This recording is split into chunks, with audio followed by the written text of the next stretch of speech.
আমি চাইতেছি পুরুষরা মহিলাদের ব্যাপারে ধর্মের সেন্টিমেন্টটা বুঝে যান। পুরুষরা যদি ধর্মীয় সেন্টিমেন্টটা মহিলাদের ব্যাপারে বুঝে যায়, তাহলে মহিলাদের জন্য ধর্ম পালন করা, ধর্মীয়ভাবে জীবনযাপন করা অনেক সহজ। এই জন্য আমাদের আকাবিরিনরা বলতেন যে মহিলাদের ওয়াজ পুরুষদেরকে করবা, আর পুরুষদের ওয়াজ মহিলাদেরকে করবা। পুরুষদেরকে ঠিক করতে হবে, এই ওয়াজ করতে হবে মহিলাদের সামনে, কারণ মহিলারা পুরুষদেরকে ঠিক করতে পারে। আর মহিলাদেরকে ঠিক মতো চালাইতে হবে, এই ওয়াজ করবা পুরুষদের সামনে। কেন? কারণ মহিলাদেরকে পুরুষরা চালায়।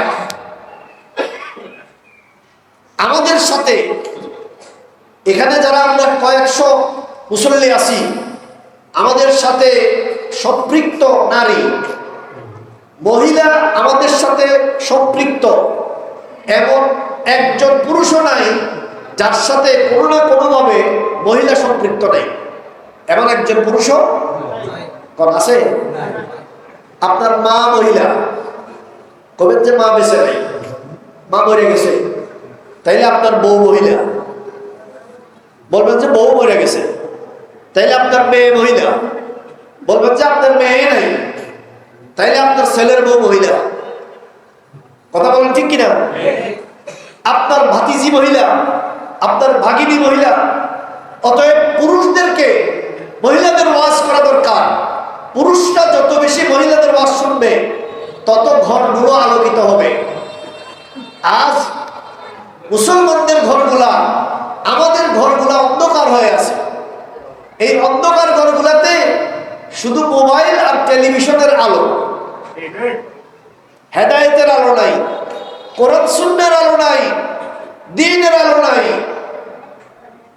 এজন্য আমাদের ঘরগুলোকে যদি হেদায়েতের আলো, দ্বীনের আলো, আমাদের ঘরগুলোতে যদি শরীয়তের নূর, শরীয়তের আলোতে উদ্ভাসিত আলোকিত করতে চাই, তাহলে আমাদের মাদেরকে, আমাদের বোনদেরকে, আমাদের স্ত্রীদেরকে, আমাদের কন্যাদেরকে, আমাদের ভাতিজি ভাগ্নিদেরকে, আমাদের সাথে সম্পৃক্ত নারীদেরকে, আমাদের দাদি নারীদেরকে, আমাদের সকল প্রকার নারীদেরকে দিন শিখানো, দিন পড়ানো, দিন বুঝানো, দিনের আলোয় আলোকিত করতে আমাদেরকে চেষ্টা করতে হবে। কে কে রাজি আছেন? সবাই রাজি আছেন ইনশাআল্লাহ। আল্লাহ তাআলা সবাইকে তৌফিক দান করুন, কবুল করুন, জোরে বলেন আমিন।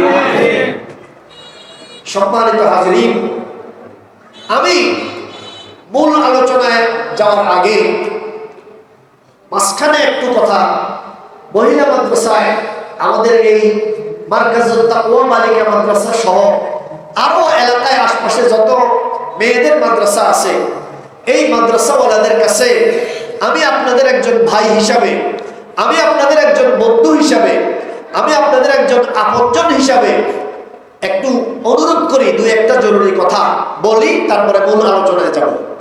এক নম্বর কথা, আমাদের মেয়েদেরকে এই মাদ্রাসাগুলোতে যারা পড়ান, এই মাদ্রাসাগুলো যারা চালান, এই মাদ্রাসাগুলো যারা নিয়ন্ত্রণ করেন, পরিচালিত করেন, তাদেরকে আমি অনুরোধ করতেছি, আমাদের মেয়েদেরকে যতটুকু না কিতাবি ইলম, আমাদের মেয়েদেরকে যতটুকু না কিতাবি ইলম শিখাবেন, আপনাদেরকে অনুরোধ করি এর চাইতে বেশি আপনারা তাদেরকে আখলাক শিখাবেন। আখলাক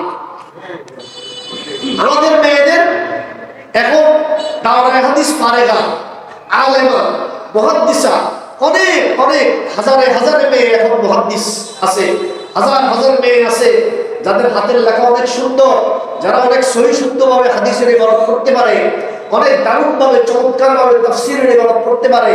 অনেক মেয়েরা আছেন যারা অনেক ফিকহের মাসআলা মাসাইল অনেক দারুণভাবে বুঝাইতে পারেন। এগুলোর যোগ্যতা সব ভালো, কিন্তু এই সব যোগ্যতার পাশাপাশি আমাদের সমাজের মেয়েদের, বিশেষ করে আলেমা মেয়ে, যেই মেয়েগুলোকে এই বাবারা, এই ভাইরা মাদ্রাসায় দিচ্ছেন, মাদ্রাসায় পড়াচ্ছেন, আপনাদেরকে অনুরোধ করি, ওই মাদ্রাসাওয়ালাদেরকে, এই বাবা ভাইদেরকে অনুরোধ করতেছি, আপনারা এই বিষয়ে খুব গুরুত্ব দিবেন। সেটা হচ্ছে তারা কিতাবি ইলম, কিতাবে সবক যতটুকু না শিখবে তার চেয়ে বেশি যেন আখলাক এবং আদব শিখে।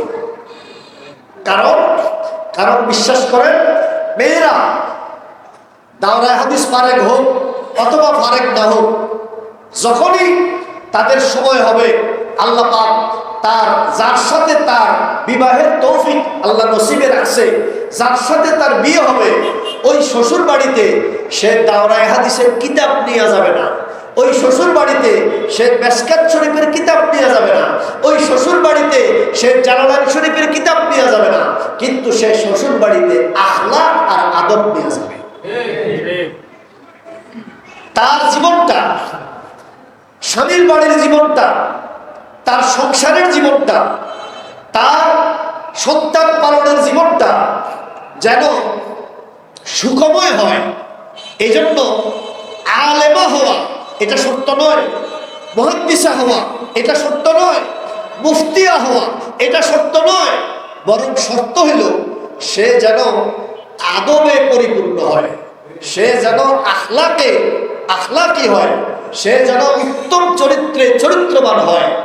কারণ আমাদের এক উস্তাদ বলতেন যে দাওরায়ে হাদিস পাশ করার পরে, আলেমা হয়ে যাওয়ার পরে মেয়েদের যখন বিয়ে হয় তখন এই মেয়ে শিখে যায়। কি শিখে? যে স্বামীর বাড়িতে গিয়ে স্বামীর সংসারে কাজ করা তার উপর ফরজ না ওয়াজিব না, সে এটা শিখে যায়। তো এটা শিখে গিয়ে সে স্বামীর বাড়িতে গিয়ে বলে যে আমি তো তোমার বাড়ির রব্বিয়াতুল বাইত, আমি তো তোমার বাড়ির রাজরানী, অতএব আমি পায়ের উপরে পা তুলে বসবো আর খাটে টেবিলে বসে বসে খাবো, আমাকে বসিয়ে পালা, আমাকে রেখে রেখে খাওয়ানো, এটা তোমার দায়িত্ব, আমি কোনো কাজ করতে পারবো না। হুজুর বলেন, আমাদের এক উস্তাদ বলতেন তার কথাটা সঠিক কিন্তু উপস্থাপনটা ভুল। তার কথাটা সঠিক, কথাটা হইল কিতাব, সে যে কথাটা বলছে এই কথাটা কিতাবের কথা, কিন্তু এই কথাটা বলা যাবে না। এই কথাটা যে বলছে এই বলাটা হইল বেয়াদবি। তাইলে সে কিতাব শিখলো বটে কিন্তু বেয়াদব হইয়া শিখলো। কথা কি বুঝতেছেন? সে আলেমা হইল বটে কিন্তু আখলাক নষ্ট করলো।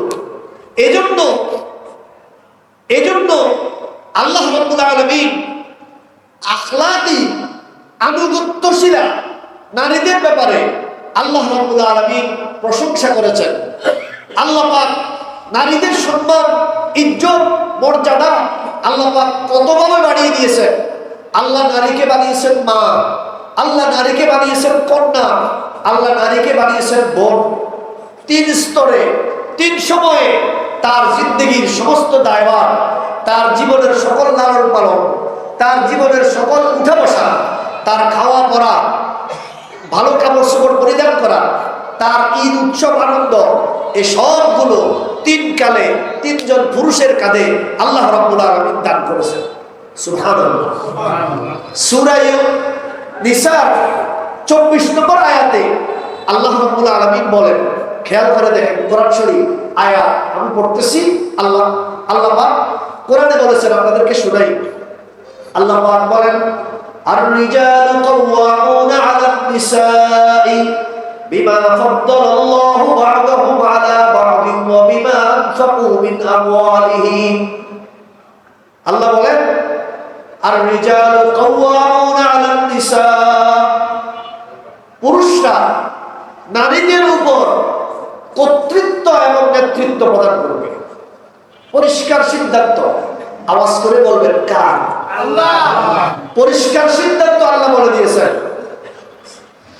নারী আর পুরুষ এই 2 সামাজিক অবস্থানের মধ্যে, এই 2 সামাজিক ব্যক্তিত্বের মধ্যে আল্লাহর সিদ্ধান্ত, পুরুষরা কর্তৃত্ব করবে, পুরুষরা নেতৃত্ব দিবে নারীদের উপর। বলেন তো সিদ্ধান্তটা কার? আল্লাহ। কেন? কারণ নারীদের 3 কাল। আওয়াজ করে বলেন, নারীদের কয় কাল? 3 কাল।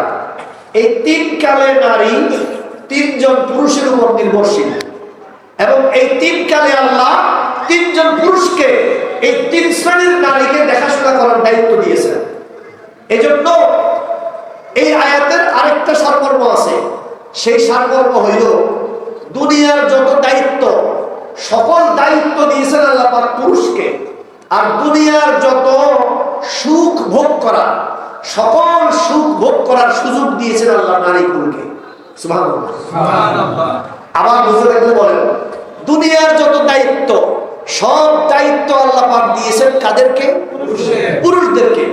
আর দুনিয়ার যত সুযোগ, সুযোগ বুঝেন, সুযোগ মানে আরাম করে কাটানো, আয়েশ করে জীবনযাপন করা, দুনিয়ার যত আরাম আয়েশ এসব আল্লাহ পাক দিয়েছেন নারীদেরকে। এই ওয়াজ আমার কমে 2 ঘন্টা লাগবে, সময় কম, শর্ট শর্ট করে অল্প অল্প করে বুঝাই দিই। 1 নম্বর বলেছি নারীদের 3 কাল। বলেন তো নারীদের 3 কাল। প্রথম কাল নারী জন্মের পরে কন্যা। বলেন প্রথম কাল হলো নারী জন্মের পরে কি? কন্যা, মেয়ে। দ্বিতীয় কাল এই মেয়েটা আমাদের দেশের আইন অনুযায়ী 18 বছর, ইসলামের বিধান অনুযায়ী সাবালিকা হওয়ার পর্যন্ত বাবার অধীনে, এই পর্যন্ত এই কালটা মেয়ে যতদিন আছে এই কাল তার লালন পালন, তার খাওয়া দাওয়া, তার কাপড় চোপড়, তার শিক্ষা দীক্ষা, তার আদব শিষ্টাচার এসবের দায়িত্ব তার বাবা নামক এক পুরুষের উপর। কথা বলেন? তাইলে নারীর প্রথম কাল সে মেয়ে, এই কালে তার জিম্মাদারি, তার দায়িত্ব কার উপর? বাবা নামক পুরুষের উপর। কথা বলেন?